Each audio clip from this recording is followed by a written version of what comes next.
Welcome to the Kevin Balloon 2011. Welcome, Alena. So, let's welcome our three lovely candidates. Our first candidate.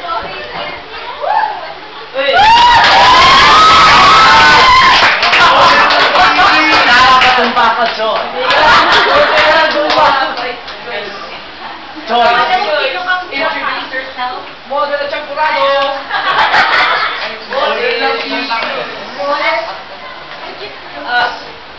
I'm pretty Sarah Giovanni. Naniniwala ako. Okay.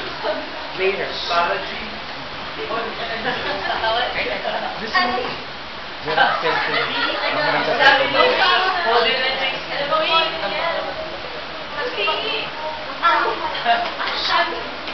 Hindi pwede to, hindi pwede. Ang tao ay nagsabon ng umi.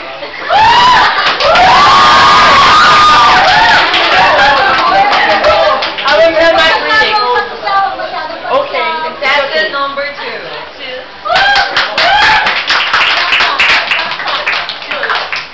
High socks. Nice one. Tanong mo sa high socks ni Raven. I'm Raven Hawk. Ask the head. Naniniwala ako sa kasabihan, kapag malaki daw ang noo, ay matalino. Tama! Last but not least, contestant number 3. Dito! Ubus na.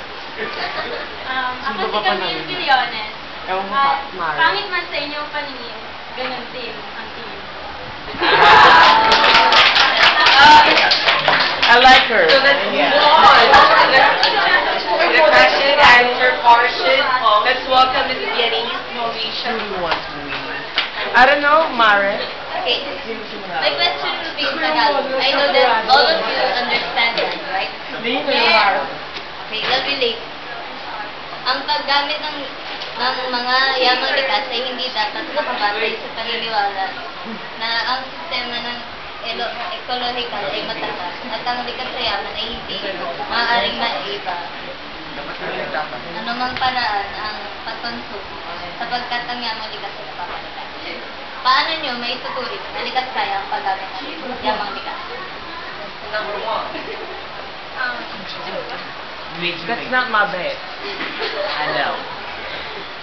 Kapag ang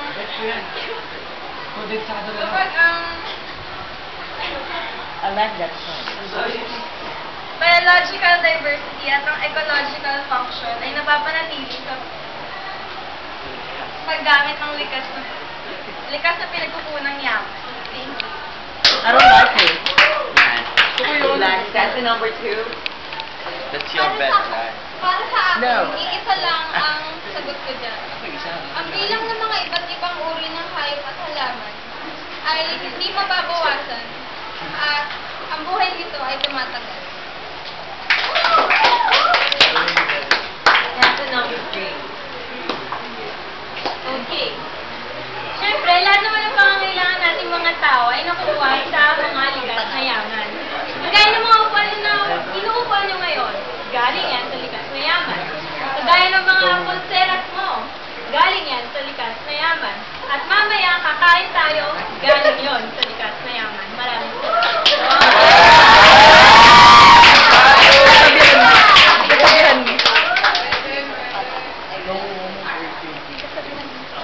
Kasabihan, bilang, di wag na yun, te. Ayun. So, bilang judge, ay bilang host, naniniwala ko sa kasabihan na ang kagandahan ng isang tao ay wala sa labas. Wala rin ito sa loob. Wala kahit saan. Sapagkat ito ay nasa akin lamang.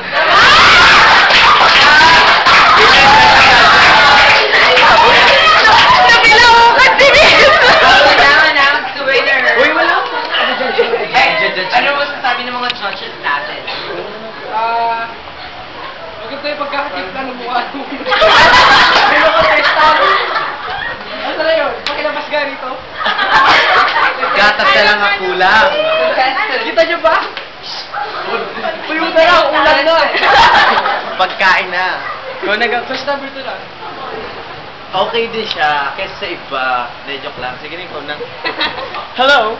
Ayun. Yes. I like her. Ay, you like it? Yeah, my Oh. critics like her. Yeah. She's the winner for me. Oh. I really don't know. I don't know either.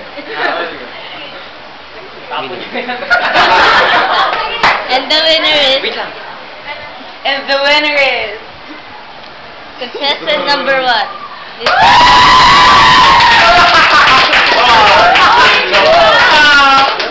Reclaim your Minola. When I first applied, Minola. Angel, condensado. So, part 2.